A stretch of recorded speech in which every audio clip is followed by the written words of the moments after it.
Chris and Tyler Johnson had always shared a love for the outdoors. Hunting wasn't just a hobby, it was a way of life, a tradition passed down through generations. But on August 17, 2024, during a hunting trip deep in the Alaskan wilderness, their experience would take a terrifying turn. The father-son duo had been trekking through the rugged terrain of the Kenai Peninsula, a vast stretch of land known for its glaciers, dense forests, and abundant wildlife.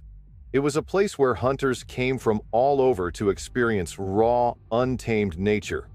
Moose, wolves, and lynx roamed the region, but the real rulers of the land were the brown bears. Despite their isolated population of fewer than 600 individuals, the Kenai grizzlies were known to be powerful and unpredictable. Chris and Tyler were prepared for anything. Both were experienced hunters, and they had taken every precaution, packing their gear, strapping their rifles to their backpacks, and carrying a satellite phone and a trauma kit just in case. The morning air was cool as they followed the Resurrection Pass Trail, moving deeper into the wild, 2 miles from the nearest road. Every step they took led them further away from civilization, further into bear country. The undergrowth was thick, slowing their pace, but ahead, the landscape began to open up into a grassy plain nestled between rolling mountains. It was perfect hunting terrain. What they didn't know was that something was already watching them. As they carefully made their way across the tall grass, a deep, guttural growl shattered the stillness. Before they could react, a massive grizzly bear came charging out of nowhere. It was a 440-pound force of fury, moving with terrifying speed. There had been no warning signs, no mock charge, no clacking jaws. One moment, the forest was quiet. The next, they were under attack. Chris instinctively waved his arms and shouted, hoping to deter the bear. But she wasn't stopping. She wasn't bluffing.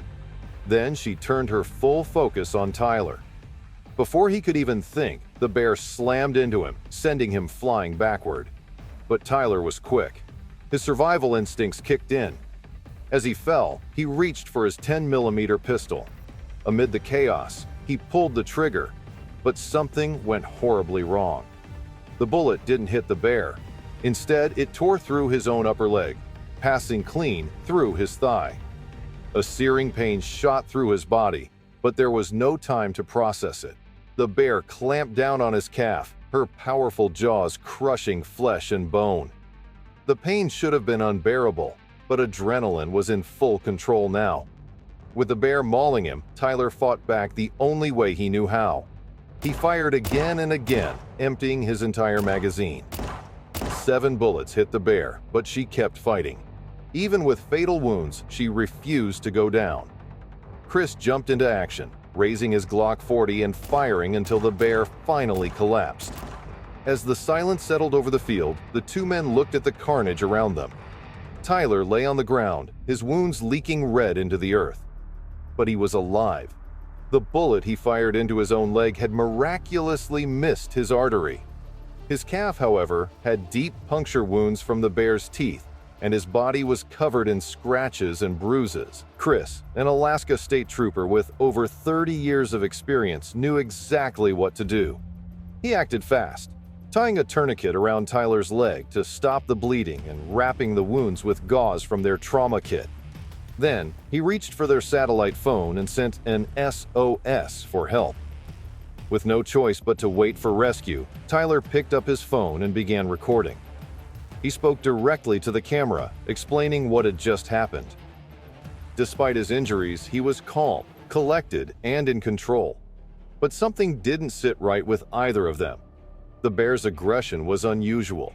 Normally, grizzlies give some sort of warning, a charge, a huff, or even circling their target before attacking. So why had this one attacked without hesitation?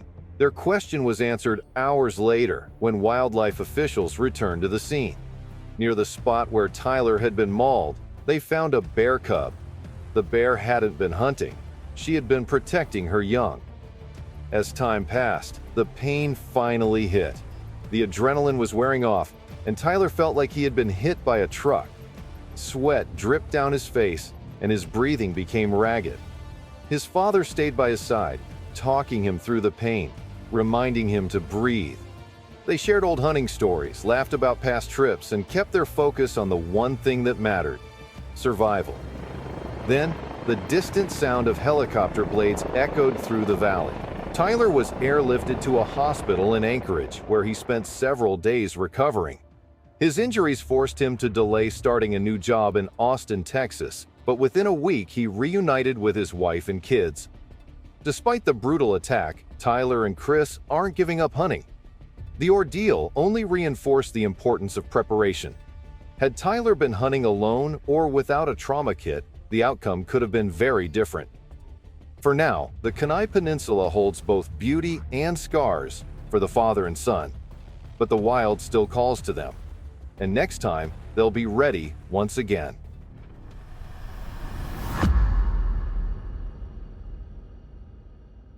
A mother bear, a brutal ambush, 2 savage attacks. What happened next would shock the world. The crisp Montana morning was just beginning to warm as Todd Orr hiked through the Madison Valley, scouting for elk. An experienced outdoorsman, Todd had spent years exploring these mountains, always aware of the risks that came with venturing deep into grizzly country. Strapped to his hip was a can of bear spray, his trusted defense against the unpredictable wilderness. He knew the rules: make noise, stay alert, and always be prepared. But no amount of preparation could have braced him for what was about to unfold. As Todd pushed through a clearing, he suddenly spotted movement. A mother grizzly and her cubs, the last thing any hunter wants to see up close. He called out loudly, hoping to warn the bear of his presence before things escalated. Too late. The mother bear charged. Todd knew he had seconds to react. He grabbed his bear spray, aimed, and fired a direct stream. The burning mist filled the air, but it didn't stop her. The grizzly was in full attack mode, closing the distance faster than he could move. The impact was violent. Todd hit the ground as the 500-pound predator slammed into him, her claws tearing through his skin like it was nothing. She bit into his arm, shredding muscle and tissue. He tucked his head, covered his neck, and played dead, hoping she would lose interest. For a moment, it worked. The bear let go, huffed, and disappeared back into the trees. Bleeding and in shock, Todd knew he had one job: get back to his truck. He was 3 miles from safety, but he was still breathing. He could make it. Todd had barely made it a few hundred yards when he heard it again. The sound of thundering paws tearing through the underbrush. The grizzly was back. Before he could react, she was on him again, biting and clawing, her rage even more intense this time. She clamped her jaws around his head. Todd felt his scalp peel back, blood soaking his face. The pressure was unbearable, like a vice crushing his skull. This time, he was sure he wouldn't survive. But he refused to die. Somehow he forced himself to stay still, to endure the unimaginable pain, hoping she would believe he was already gone. And then, just as suddenly as it began, the attack stopped. The bear huffed again, took a step back, and then, finally, she was gone. Todd lay in the dirt, gasping for air. His arms were torn open. His head was a mess of blood and exposed bone, and yet, against all odds, he was still alive. "I have to move," he told himself. "I can't stop now." With whatever strength he had left, Todd picked himself up and started walking. 1 step at a time. 3 miles. His truck was waiting. When he finally reached it, he did something no one expected. He pulled out his phone and recorded a video, warning others about the brutal reality of bear encounters. Then, with open wounds and a shredded scalp, he drove himself to the hospital. Todd survived. Barely. The video went viral, turning his story into a legend of pure survival and determination. Doctors stitched up his wounds, 8 inches across his head, deep claw marks down his back and arms, and puncture wounds everywhere. He had lost a lot of blood, but he didn't lose his life. And what did Todd do after recovering? He went back into the mountains. Because a grizzly doesn't scare a man like Todd Orr.